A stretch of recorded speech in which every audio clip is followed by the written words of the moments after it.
So I went into this video knowing that this phone, the TCL 50XL, was going to punch way above its price point. Thank you to TCL for sending this out.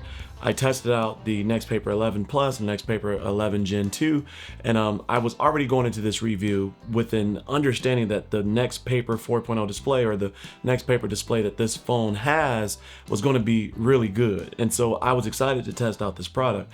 But it's crazy where I landed on this review. It kind of pivoted really hard at a certain point, and so I'm excited to talk about that. But before we move forward, as always, this is an honest and transparent buyer-friendly review. And I'm going to show a lot of B-roll and different things like that. You make your own opinions. Hopefully I can give you enough information for you to make an educated decision. But yeah, let's jump into it. Obviously, just like the tablets, the first thing that stood out to me on this was that it uses the same NXTpaper display on this phone as it does the NXTpaper 11 Gen 2 and NXTpaper 11 Plus. Now, this does have a dedicated NXTpaper mode, right, button where you can double click the power button to open that menu up really fast to switch between the different modes. You can also set that double click of a power button to open the camera. I left mine as the NXTpaper button, but that allows you to switch naturally through the different modes, right? So there's no drop down menu, go into settings or anything like that. It actually happens really fast, and that's why this phone is really fluid throughout the day, regardless of how you're using it, as I said just a second ago, in the way that I use it. And this is a 120 hertz screen, right? And so it's a really fast phone. It's fluid while you're moving through it, while you're navigating the different screens, etc., left to right, up and down, all of those particular things. Watching video is smooth because it's a high refresh rate, so you don't have to worry about any stutter or anything like that. Reading is really good as well because, again, it's a high refresh rate screen, and it's a pretty well performance-based device as well. It's not a flagship-based device when it comes to performance, but for the average person, this is a really fast phone.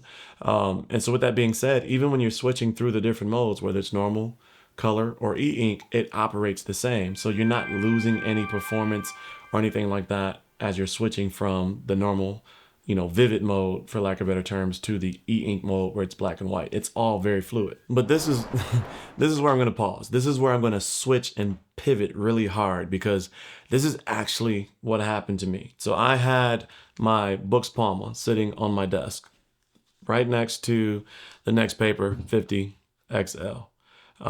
And what I realized is that the NXTpaper 50XL cell phone is very similar in the way that I use my Books Palma. And the Books Palma, if you're unfamiliar with that, I talked about this a little bit in the NXTpaper 11 Plus review. The Books Palma is an e-ink reader that removes all color.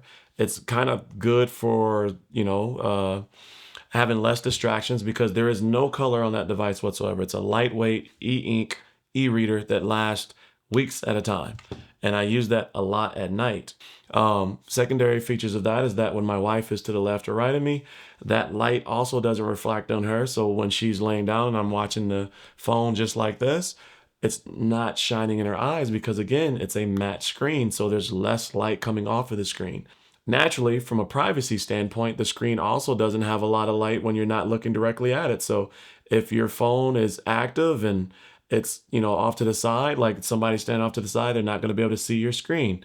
So those are features of that display that go unannounced. Because it's a matte display, it's anti-glare. Because it's a matte screen, there's low viewing angles, right? But that's normal for a matte display. And it's not like you're going to be looking at your cell phone like this, right? You're going to look at it directly on. So that's not a negative at all for this, and not even really for the tablets for me. But I started to realize that the e-ink mode on the phone works just as well, or maybe even better, than my Books Palma. And the longer I started to review this phone, I stopped focusing on it as a phone at $79, and I started focusing on it as a really nice high-end e-reader. And let me explain.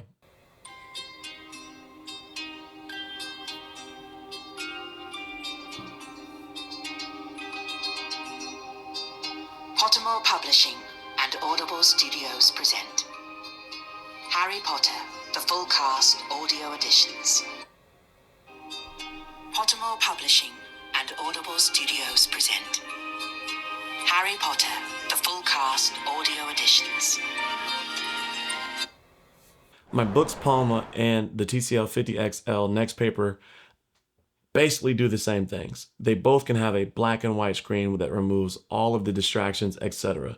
However, the TCL 50XL NXTpaper has all of the added functions of being a full phone. It also has a 50 megapixel camera, whereas the Books Palma has a 16 megapixel camera.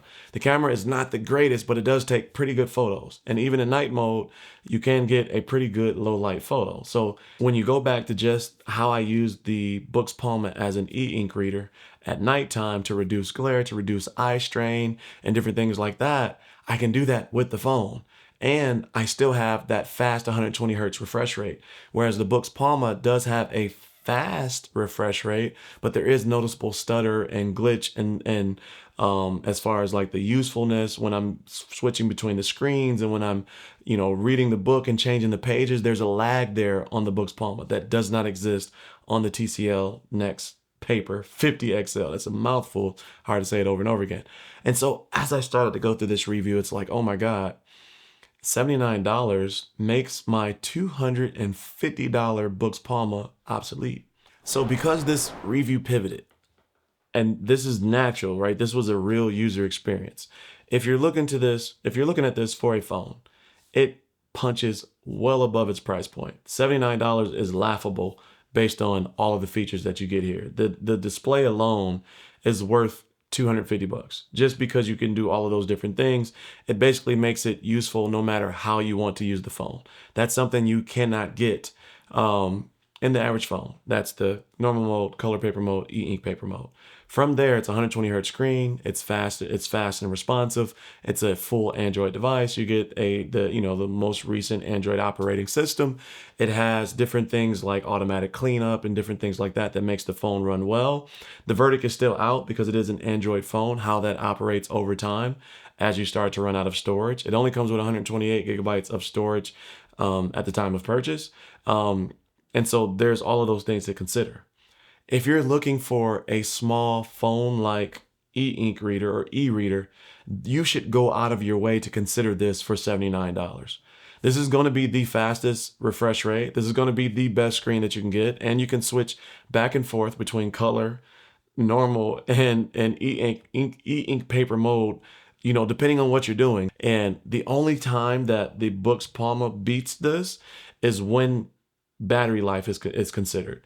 The Books Palma lasts weeks. Like I've let that thing sit around for 2 months without touching it, and it still has 25% when I pick it up, right? And so, in fact, while testing this, the battery on the phone is definitely dropping a lot faster than the Books Palma. So I guess, to wrap this up, it's crazy. This video started around a very impressive budget phone, very, very impressive budget phone. And as I was using it, it just quickly pivoted to, oh my God, this is an e-reader that people should definitely consider. And it says it's not going to replace my iPhone. I record too much video of my kids and sports and stuff like that. As a content creator, having that in my pocket is just ideal. But for the average everyday user, I think this phone is freaking sweet for kids, for students, for business phones. If you're not a person that needs a top tier camera, I think it fits all of those different scenarios. Can highly recommend it. So if you enjoyed today's content, consider subscribing, joining the Cozy Coalition, and as always, stay cozy in that crazy world, and I'll see you in the next video. Peace.